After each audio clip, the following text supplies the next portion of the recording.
He said that the surgery for Hudson-Odoi was a success, and he's back at the training ground. He's not training, obviously, but he's back there and he's out and about. He'll be out for about minimum 3 months, I remember saying as well. Yeah, and it looks as though he's going to miss. Based on all the other... There was a tweet about it, based on all other people recently that have had Achilles tendon ruptures, he's going to be out pretty much until 2020. And the last bit of news is that Kante might not be fit for Sunday. What? Kante might not be fit for Sunday. We're going to get battered 17 million nil. I don't care. Pogba is going to absolutely destroy us. No, do you know the possibility of him starting?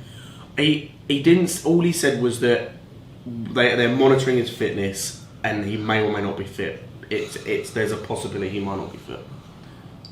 So at the very least, it looks like he might be on the bench, but that could be at least 45 minutes we play without Kante. By which point, if he does come on, we could genuinely be about 2-0 down. Seriously, fucking hate Burnley. It wasn't even his. What was it? Someone got injured in Burnley. But was it someone's fault? No. I think either he fell on someone or someone fell on him. Fair enough. There's something to do with his rib contusion or something like that. Was it? Ouch! That sounds like it hurts. But But yeah, okay, that's all we need to know. I mean, Callum Hudson-Odoi obviously is something which I feel we should touch on.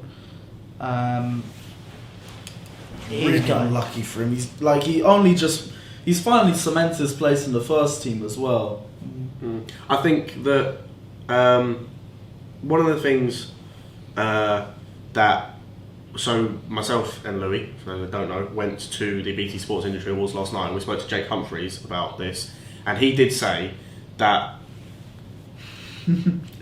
he did say that sometimes these injuries to players early on in their career can be helpful in a way, because it means that they have their feet on the ground more, because they realise this could be over any minute, and their focus becomes bigger. We'll put a clip of that now in this preview now. I think he'll come back in the summer, and he'll be better. He'll be even better than before. You know, sometimes an injury like this in a footballer's career early on actually can be quite a good thing, because it's all good, it's all easy, it's all nice, and then bang. That's how brutal the sport can be. It's a nice reminder to him, while you've got it, use it, and I think you will. But yeah, and so I kind of agree with him. I think that it is bad, and it means he's out for a number of months, but it can in a way have a positive effect. In terms of, it could see him focus more on it. He knows that because it could end like that, he wants to do... No, but it also hinders his development. Oh, it does. It does in a way. That's what worries me. Do you know what I just think of? As soon as he went down with that injury, as soon as I found out it was a ruptured Achilles, I just thought Zuma. Zuma wasn't the Achilles though, was it? No, but Zuma's injury was, that was the end of his Chelsea career. We can say he can come back next year, but that's all hope. It's all hope. None of it is he's cemented, he's definitely coming back. Kurt Zuma was, it was him and John Terry. That was the partnership. I remember those slide tackles in 15, 16. Yeah, he's chasing down players. Bang! He's absolutely clatter him.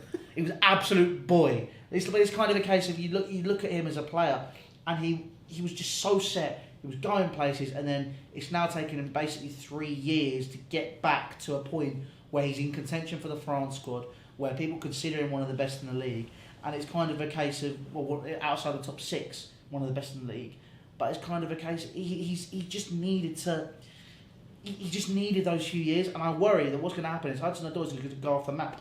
Because we have this transfer ban, do you know what will happen? Or if we don't have a transfer ban, Pulisic will come in, we'll show Hazard, we'll sign another winger.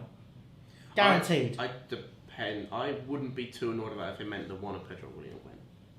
And it depends who we get. If we just get a random winger from I don't know, say for example, and I put this tweet out ages ago as a joke, but say for example we get Giaccherini because he's worked with him before, and that would be a terrible replacement.